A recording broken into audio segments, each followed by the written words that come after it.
Hey,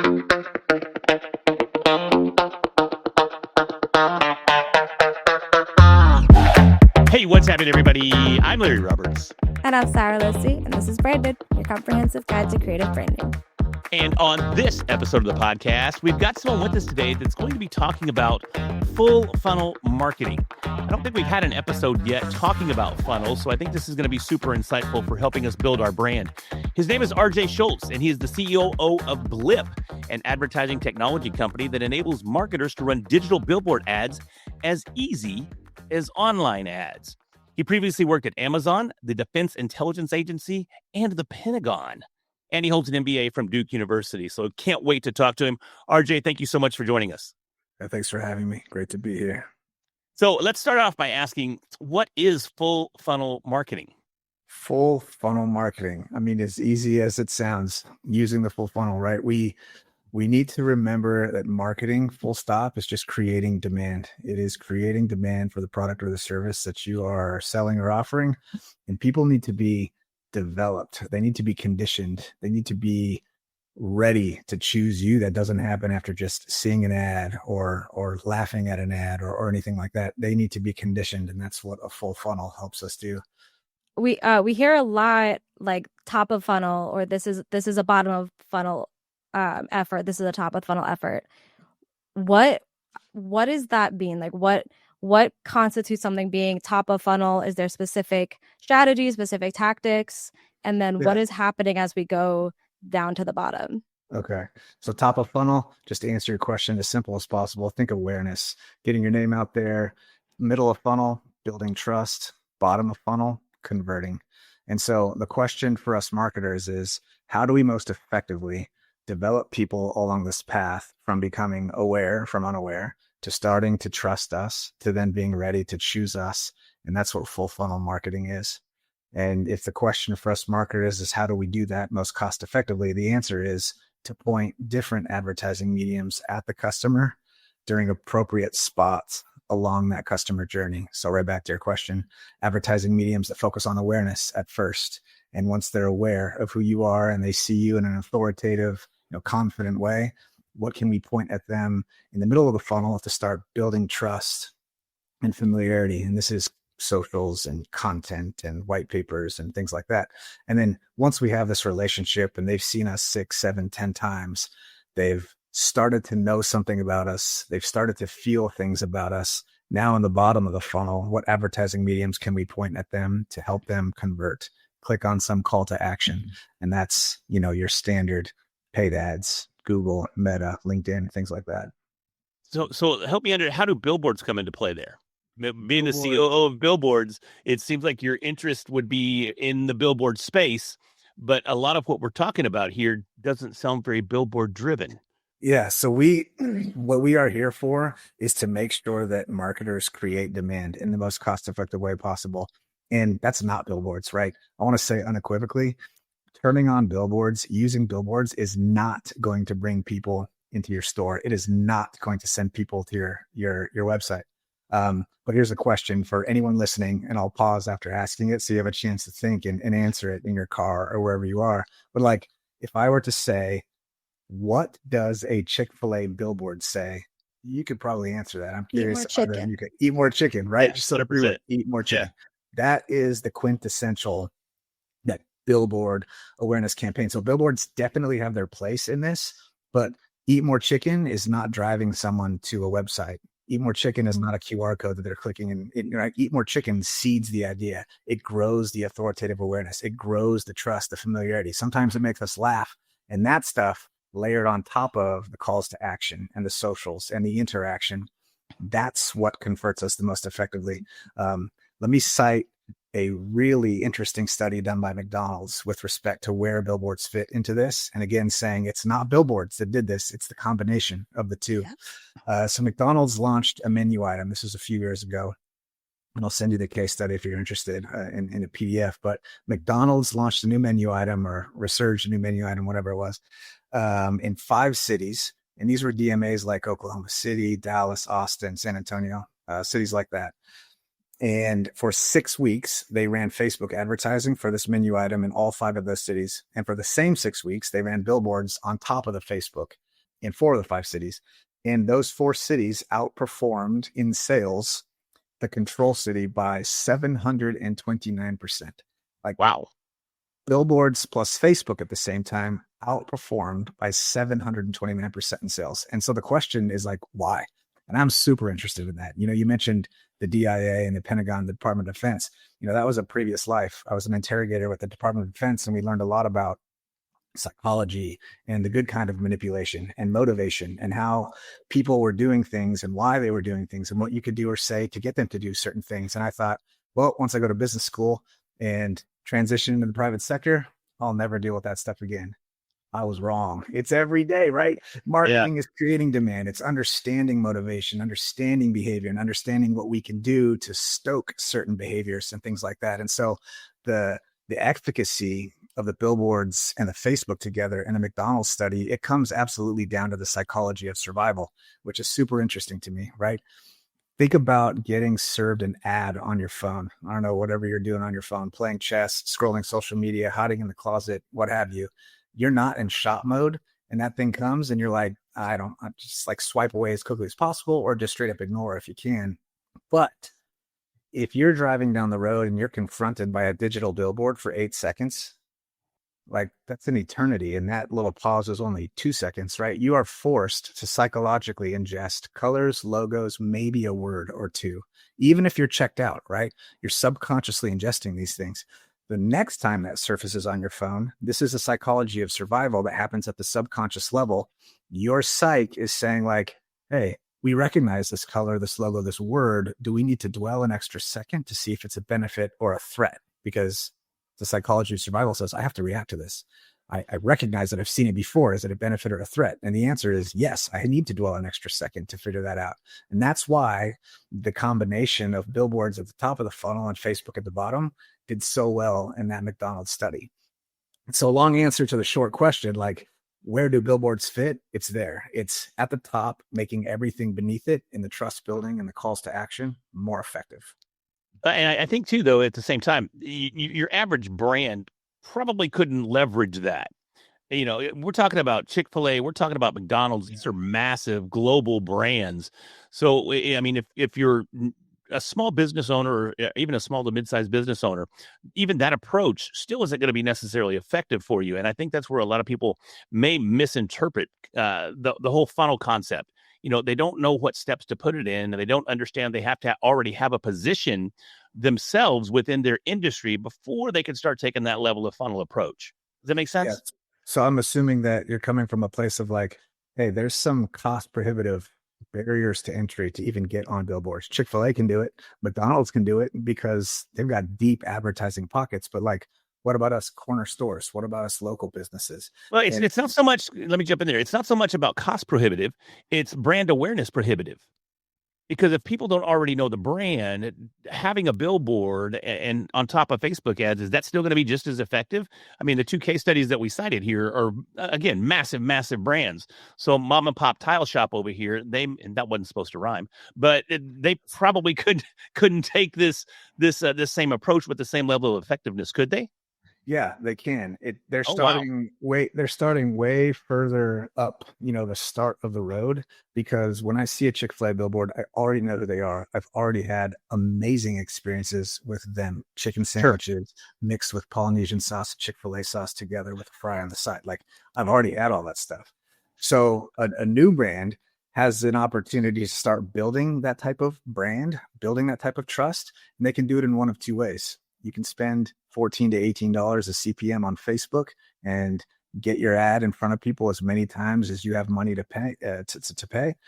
Or you can run the psychological approach the same way that Chick-fil-A or McDonald's do and say, like, you know what, I'm going to make those Facebook impressions even more effective for building the brand, not just converting, because they're going to have already seen me in the sky on a board. And that's really what we're working with, right? So if a brand new brand, which they do come to us all the time, this is what we recommend. You think about a 3-month runway if you're trying to get your name out there, right? And 3-month, 6-month, 9, 12, we just do the same thing in quarter chunks. You think about, just assume no one knows who you are. And so you've got to find the most cost-effective way to start the awareness process. And that's billboards. at $4 to $5 CPM. Curious for each of you, and maybe answer this question on behalf of the listeners. How much do you think people are paying to get their advertisement for 8 seconds to blip on a digital billboard, like in LA on the 405 or Salt Lake City on I-15? How much are they paying for that? Are we talking about? Yeah, per month. I mean, Like just for I look. 8 seconds. I haven't. Yeah, I haven't priced billboards in probably 15 years since I owned my swimming pool company. So I don't really I don't have a clue. Especially from a digital perspective. Okay. When I was looking at Blip and they asked me this question, I said $45,000. And they're like, "Yeah, you're right in there." I'm curious. Would you have a guess at what people are paying for just an 8-second blip to get in front of 5? One single time. Yeah, one single time. 8 seconds in LA. In LA. I don't know, 100 grand. 100 grand. What would you say? Like 5. Okay. 8 cents. We're doing it for 8 cents at Blip. Okay. That's the same. Yankee Stadium. That was a So we were close. We were close. Yeah. I would not be in the Showcase Showdown. I mean, my mind was blown, right? In Times Square, you can send your ad to Times Square boards for 15 seconds, and that costs $20, but only because the board owners are like, I know what I have. I'm not going to let it go for $1 or 8 cents. And so they put a floor there, and that's their prerogative because they own the board.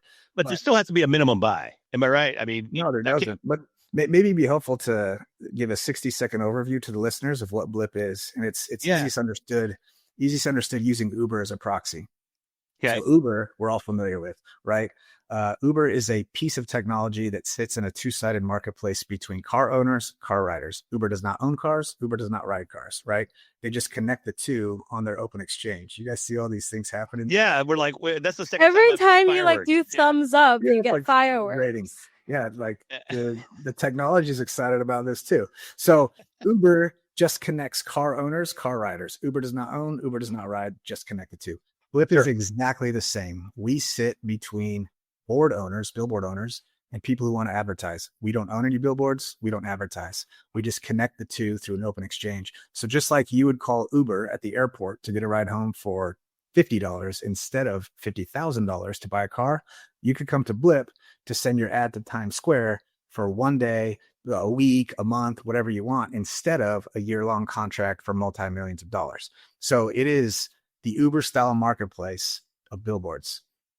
And for that reason, we're able to send people's ads to other people's billboards for 8 and 10 cents a flip.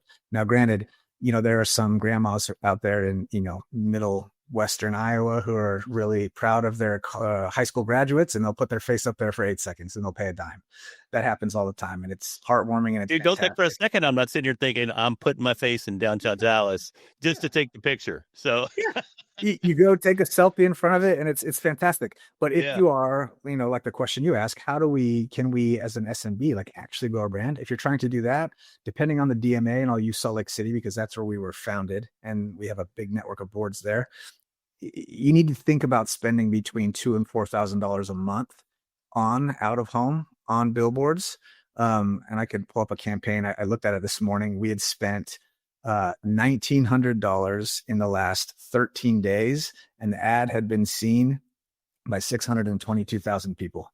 And so it's that kind of saturation that you're trying to get in the market, so that when you start coupling it with social media posts and other types of content and podcasts, people are making these cognitive connections like, oh, I've seen them. Oh, I laughed at their billboard. Oh, you know what I mean? And that will expedite the process of building trust and familiarity. So absolutely, SMBs can do this, and they absolutely should. I just had a thought. So like Larry and I, in a couple months, we're going to have a booth at the Small Business Expo in Dallas. And is this something that, like, if we were to pay for some time on a billboard near that event so people see it before they get to the event, is that something that would be like a useful strategy for something like a trade show? Yeah, let me tell you 2 stories. This has nothing to do with the McDonald's and the Chick-fil-A's, so this is way more pertinent, and it's absolutely what you just asked. Last week, we were in Vegas for the multi-unit franchise conference, MUFC, and one of our account managers... Good job.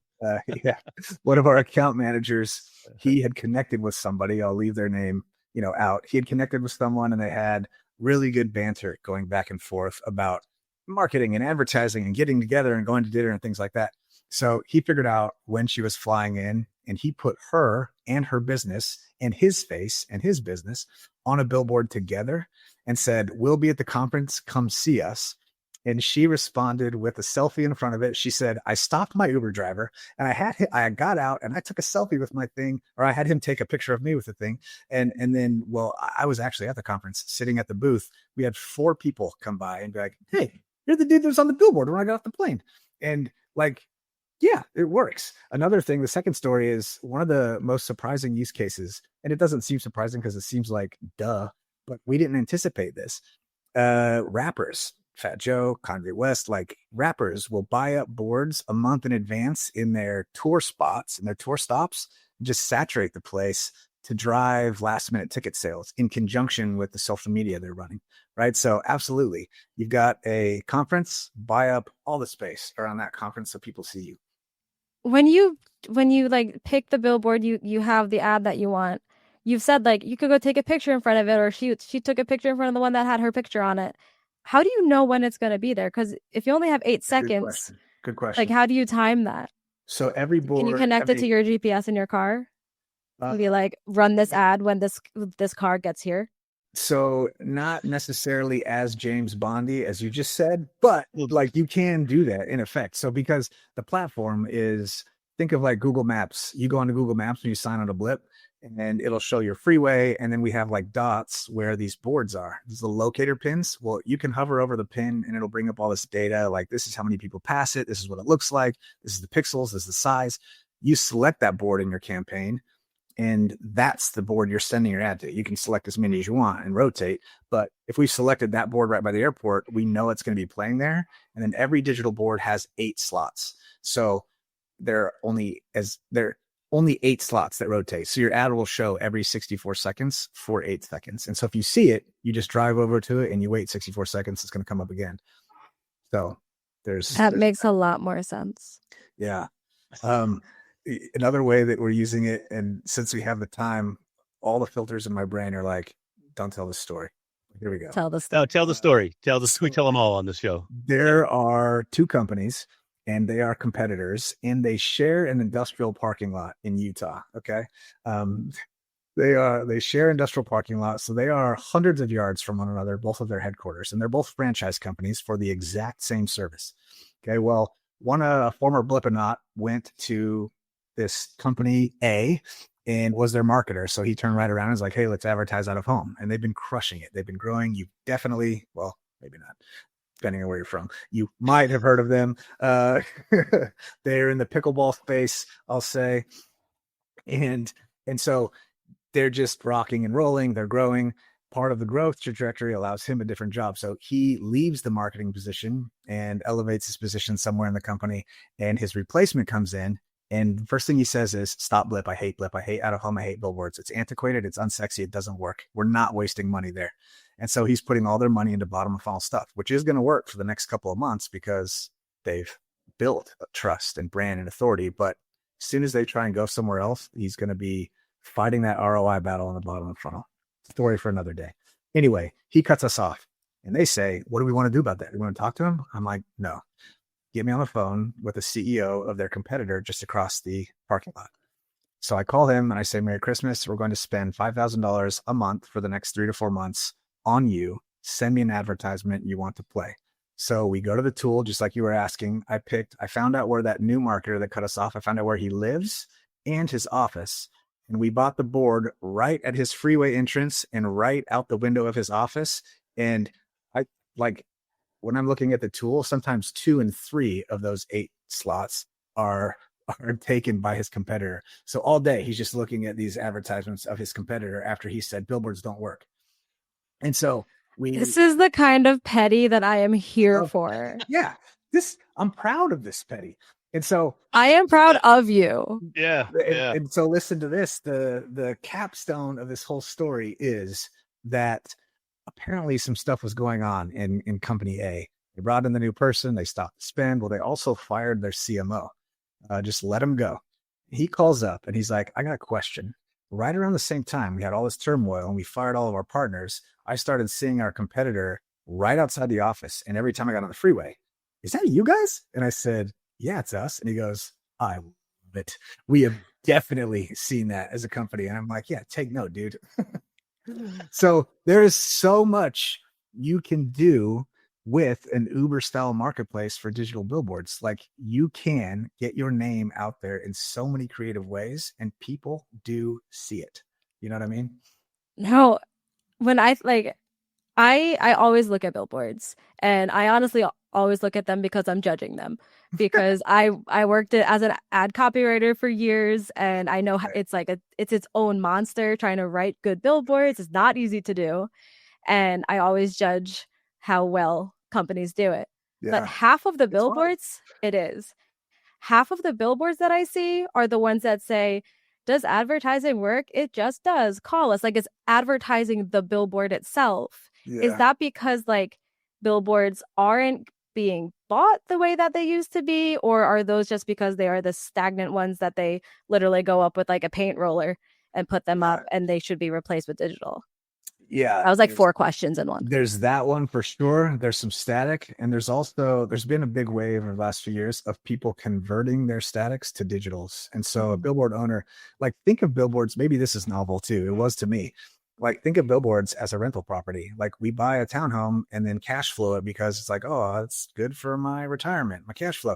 People do that with billboards too. They buy a billboard and they're cash flowing that, right? And so when they have the opportunity to upgrade their cash flowing asset, and they say, oh man, Jim's feed store has been paying me $500 a month for this vinyl advertisement.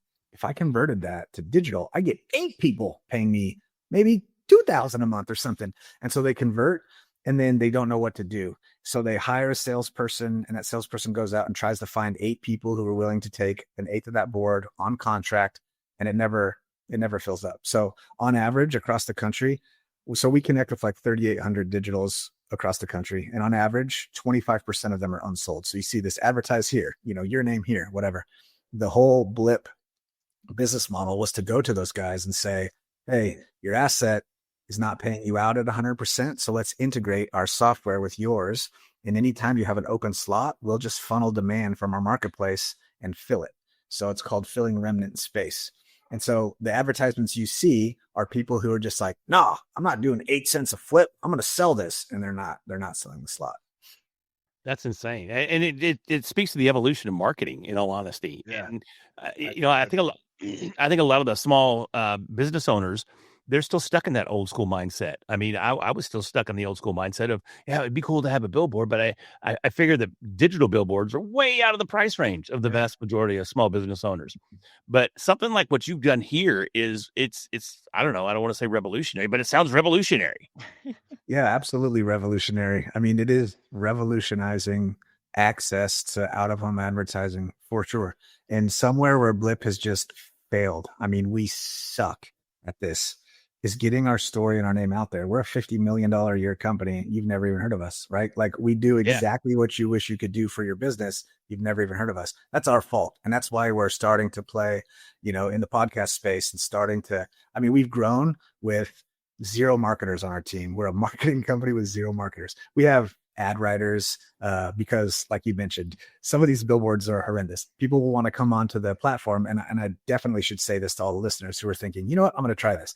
What you're going to want to do is use every square inch of that billboard and put your URL and a QR code and make sure they got all of our handles. Don't do it. Like 7 words max. Remember, eat more chicken. Like that's what you're trying to do. Definitely put number 1 would be 3 words. Yeah, number 1, right?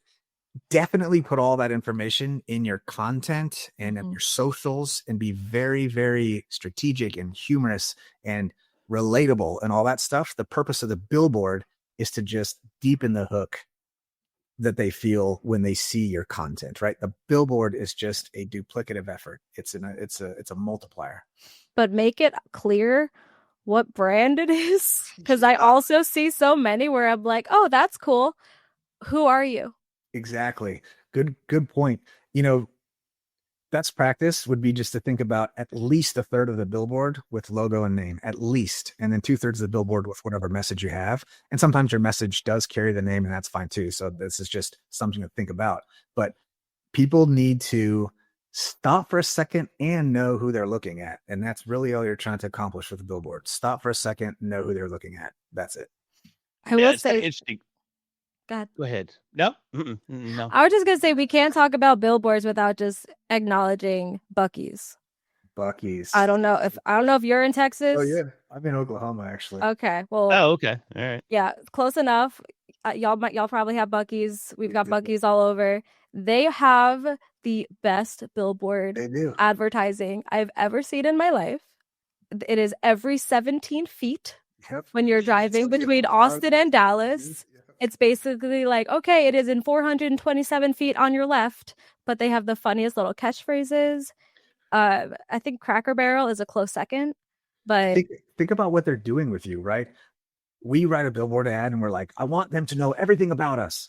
But what Buc-ee's is doing is they're having a conversation with you. Hey, we're in 17 exits. Oh yeah, 17 exits. Hey, we're in 12 exits. Oh, I must have gone 5 miles. Like they are having a conversation. They're also making you nailed it, because when I make that trip between Dallas and Austin to go see Sarah, and I'm going back to Dallas, it doesn't matter what direction I'm going in. Buc-ee's tells me how close I am to her crib, or how close I am to my crib. Those billboards tell me, they give me that little sigh of relief, because it's about a 3.5 hour drive, and I'm like, oh God. Oh, Buc-ee's in 50 miles. Okay, cool. I'm almost there. Yeah. But that's a perfect display of top of funnel, like what we're supposed to be doing as marketers. Like, who is our ICP? Who are we talking to? Buc-ee's has obviously done a good job of saying, like, everyone definitely could have fun at a Buc-ee's, but we're not talking to everyone. We're talking to people who are driving to a destination and thinking about destination type stuff. You know what I mean? And all their billboards have a conversation with that particular persona. They're brilliant. There's another one here in Dallas that I see quite a bit, and it's ihatesomebody.com. I kept seeing it. I hate John Doe. I'm just going to say John Doe for whatever. And I'm like, who did this dude piss off? Right. But then I finally, that got national attention. I think it's local, but I've heard of it. I heard of it a while ago, and like people were talking about it. Yeah. Yes. Brilliant. Yeah, I was like, holy shit, this is next level insane, because I kept seeing them like, all right, so this is something. And I finally had to go to the website. I was like, oh my God, I would have never guessed, It's almost like anti-marketing or like demarketing. Yeah. And like that's my favorite kind, because it's just so clever and so like reverse psychology. But things do that a lot, especially with like Yelp reviews. Like they will put up their most negative Yelp review, like worst burger that Todd from Tennessee ever had. And I'm just like, okay, well now I want to see how bad it is. And like, even if they're saying it's bad instead of good, it makes you curious, because like it's brilliant. It just has that power. It's so brilliant. Good. Liquid Death. I saw this week, so I'm not sure how recent it is, but they got an up and coming country singer to sing, like, all the lyrics of the song that they wrote are their worst reviews. It is. Oh, that's amazing. It's amazing. So good. I think they stole that idea though, because someone on American Idol, the song that she auditioned with was a compilation of all of the worst YouTube comments she got on her videos. Oh, that's fantastic. I don't know who she is, but it was genius and amazing, and I think she made it pretty fun. This level of pettiness, I love. It's just so. We need more petty in marketing. I'm not gonna lie. We need more. It makes you stand out, man, in one way or another. There you go. And it's kind of funny too, because I'm sitting here right now as I sit here today.